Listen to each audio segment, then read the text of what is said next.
Hey guys, it's Ben. I was gonna do this recorded, and I was thinking about maybe live streaming this, but I don't know. I figure I didn't really want to do too much for this because just more of a kind of a reaction video, I guess. So I just wanted to make it kind of quick, a little personal. My favorite video game of all time.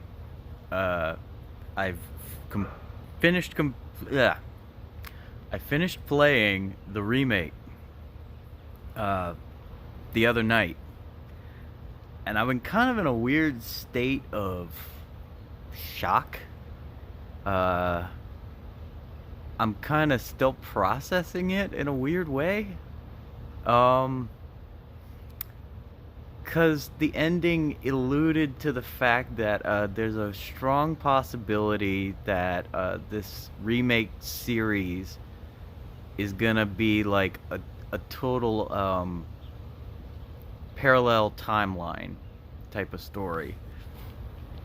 And it just makes me think like, why why after all this time, after all the issues of people up in arms being like, can't we just get a remake of 7, and y'all finally listened, uh and finally we got what we thought, like we were under the impression that this was going to be the big remake, and even the title of the game says Final Fantasy VII Remake, yet here we are doing some X-Men Days of Future Past shit. I've been reading a few theories. I've heard a few theories from a friend of mine. We talked about it. There was a theory that Sephiroth went back in time and has been screwing with the timeline. So as a result, he ended up tricking Cloud and the gang into facing down fate itself, which I really hate that, adding that kind of crap to this story. That was something I never liked in some of the other Final Fantasies, was these random shoehorned villains that are supposed to be kind of symbolic. I'm mainly speaking about Necron from Final Fantasy IX. He was a bad guy that was kind of shoehorned in the very end, and they didn't really explain him. They said he represents death itself. So the main characters defeated death itself.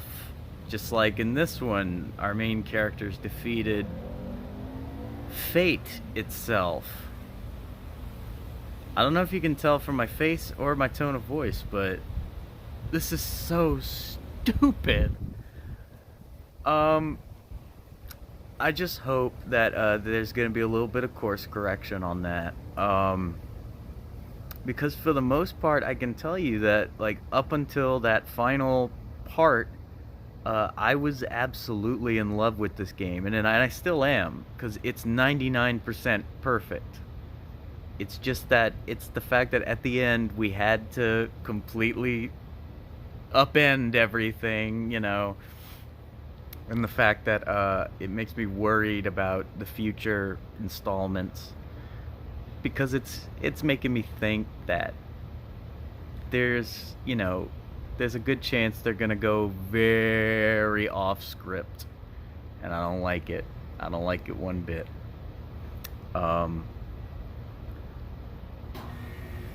Another I can be okay with Biggs and Wedge surviving, even though I would have preferred it if they had died like it was in the original. I can deal with that.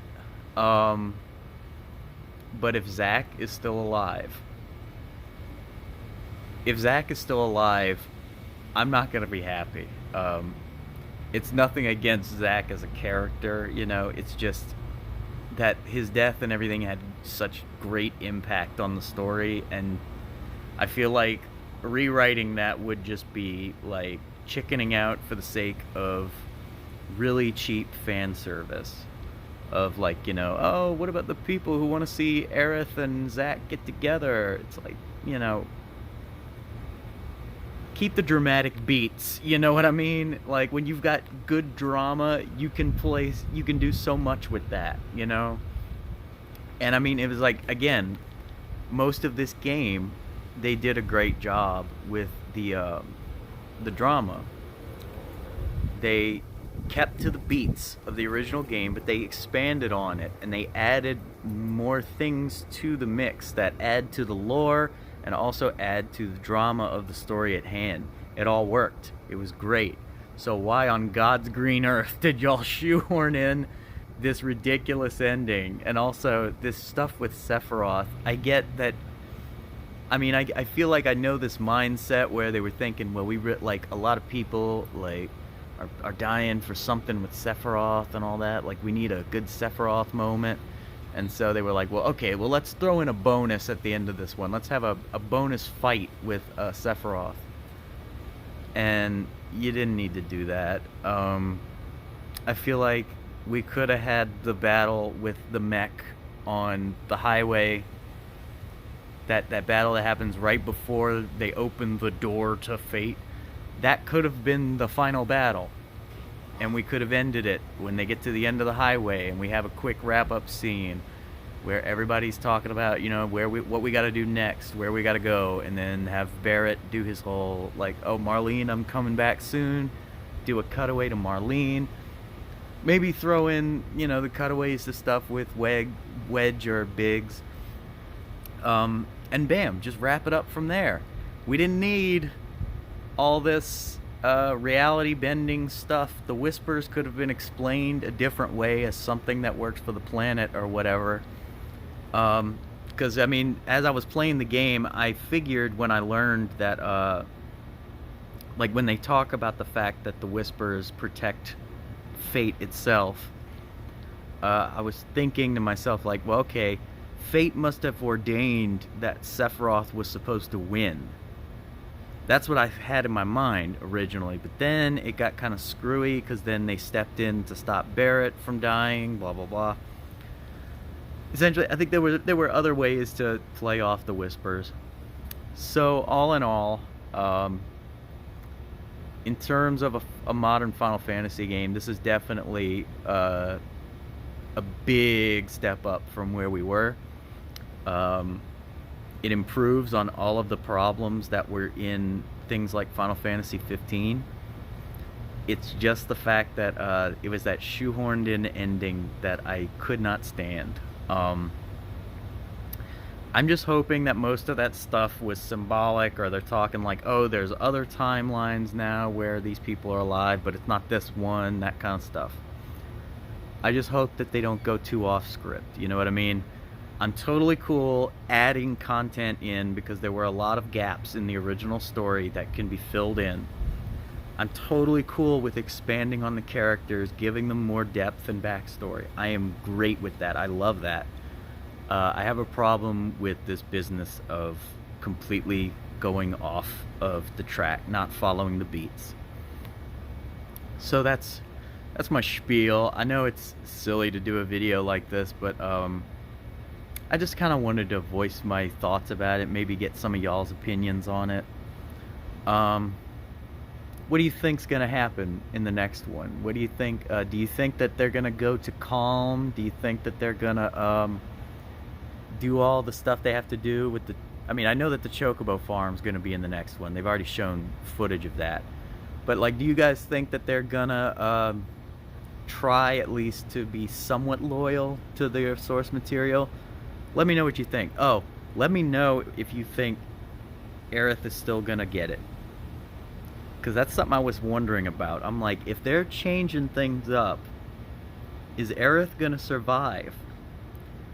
I will explain in another video why I think that's a horrible idea. From both just kind of a creativity standpoint on the story, as well as my own personal feelings on the matter.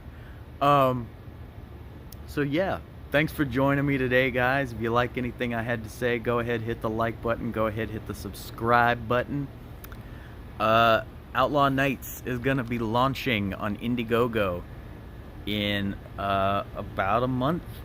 No, less than a month.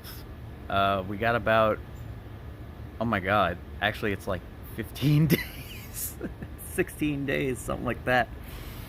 May 1st. We've already got 90 people signed up on the email list, and I'd really like to get that number up to 100 for the launch.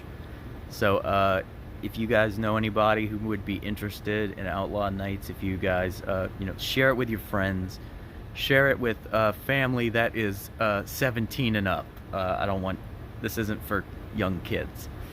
And yeah, get on that email list. Click on the link in the description of this video for that. And yeah, I will talk to you guys soon. I'm going to be doing a live stream this week, and I may do a couple more videos. Thank you for joining me, everybody. I will talk to you all later.